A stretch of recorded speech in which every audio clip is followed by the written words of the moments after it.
The world recently followed the news of Pope Francis's death at the age of 88, and almost immediately, ancient shadows began to loom over the Vatican once more. Secular prophecies, whispered through the centuries, gained new strength. We're talking about Saint Malachy, an Irish bishop who supposedly predicted the end of the papal line. We're talking about Nostradamus, the French seer, and his enigmatic quatrains about Rome and a mysterious black pope. And more recently, the words of a Brazilian ex-satanist who passed away in 2024 echo warnings about a false prophet who would come to command the Catholic Church. Are these predictions merely echoes of the past or warnings about our future? The truth is, we live in turbulent times, don't we? Stay with me in this video, because we're going to dive into these prophecies and try to understand what they might mean for the present day. Is the end really near? Before we look at the prophecies themselves, think about the world around us. Conflicts erupt in different corners of the planet. The war in Ukraine, tensions in the Middle East involving Israel and Iran. It seems like nations are constantly on the brink of something bigger, perhaps even a third world war. And it's not just between countries. Division seems to be growing among people. Individualism, the relentless pursuit of power, governments that seem to want more and more control. Remember what the Apostle Matthew said: "Brother will betray brother to death. Children will rise against their parents." Violence has become almost commonplace. It's in this landscape of uncertainty and fear that many turn their eyes to ancient prophecies, seeking answers or perhaps confirmation of their fears. They suggest that the problems we see are just the tip of the iceberg. It is said that in 1590, a Benedictine monk named Arnold Wyon found a manuscript in the Vatican's secret archives. It was the Prophecy of the Popes, attributed to Saint Malachy, an 11th century archbishop.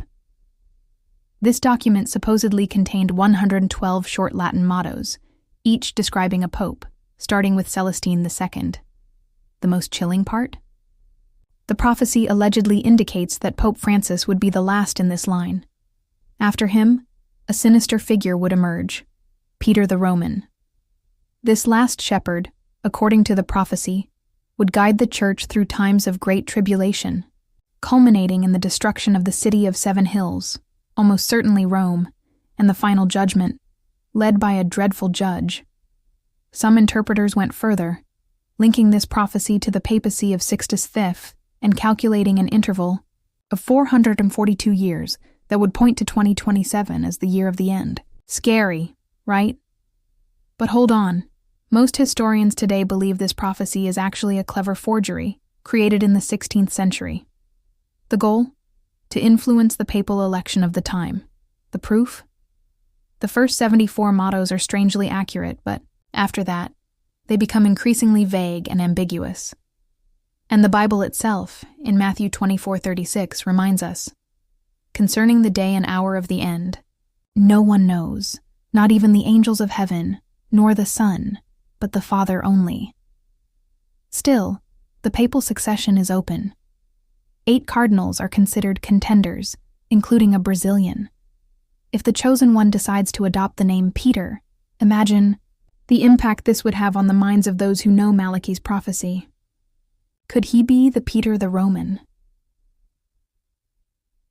Nostradamus's famous centuries also contain verses that many connect to the papacy. One speaks of a religious leader whose power would decline after the death of a very old predecessor. Given Pope Francis's frail health and advanced age, this passage has regained attention. Nostradamus also mentioned a new leader with roots in Rome. Although Francis was Argentinian, his Italian ancestry led some to see a figurative connection. The seer predicted that this successor would weaken his see, which some link to Francis's more progressive style, suggesting future changes in the church. But there's more. Nostradamus spoke of the coming of a black pope and the destruction of the city of 7 hills, Rome, Charn, Vatican. Who could this black pope be? Some think it could refer to a Jesuit, Francis's order. Others see it as a symbol of a major transformation or crisis in church leadership. Francis's death, occurring on Easter Monday, coupled with the resurgence of these prophecies from Nostradamus and Malachy, has fueled much discussion. Did the prediction of the elderly pope come true? Is Peter the Roman on his way? Is the turbulence for the Vatican just beginning? And that brings us to a more recent figure, Daniel Mastral. He gained notoriety online as an ex-satanist sharing his experiences and supposed knowledge of the occult. Mastral passed away in August 2024, but left behind impactful statements. In interviews, he claimed that Pope Francis's successor would be none other than the false prophet described in the Book of Revelation. This new pope, according to Mastral, would support the Antichrist, helping the world accept his actions by using the Church's influence. Mastral reached this conclusion through a numerical interpretation of Revelation 17:10-11, which speaks of an eighth king. He associated this figure with the next pope, the 267th, did some math with the digits, 2 plus 6, 7, hound 15, 1 plus 5, hound 6, and linked the result to the infamous number 666, the mark of the beast. And who would the Antichrist be? In another interview, Mastral pointed to Donald Trump, stating he would bring a false peace and be the eighth king who would support the Antichrist. Curiously, Mastral said this before Trump's re-election, predicting his victory. In his apocalyptic view, Mastral linked Francis's successor in Trump to two of the sixes in 6666. But what about the third six? He couldn't say. An organization? Another person? The New World Order? A mystery. Mastral also told a bizarre story. In 1990, at a satanic meeting, he was allegedly introduced to a man presented as the Antichrist, supposedly created through cloning using DNA from figures like Hitler, Napoleon, and Alexander the Great. Mastral himself admitted he could have been deceived, but used the story to emphasize the need to watch the signs of the times. Faced with all this, it's impossible not to feel a chill. Let's look again at our world. The clock seemed to be ticking down the end of an era.